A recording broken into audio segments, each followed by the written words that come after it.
are used in power transformers.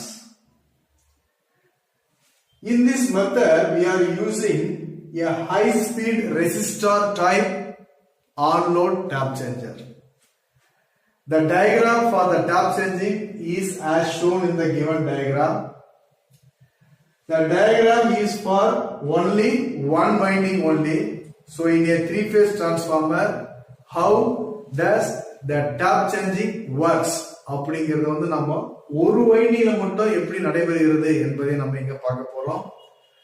So டிரான்ஸ்ஃபார்மரோட primary winding எதுக்காக top changing செய்யணும் அப்படின்னா, டிரான்ஸ்ஃபார்மரோட secondary ஆனது லோடுடன் இணைத்து இயக்கப்படும் போது லோடு அதிகரிக்க அதிகரிக்க அதில் ஏற்படக்கூடிய இம்பிடன்ஸ் ரியாக்டன்ஸ் காரணமாக அவுட்புட் அல்லது செகண்டரி வோல்டேஜில் ஒரு டிராப் ஆனது ஏற்படும்.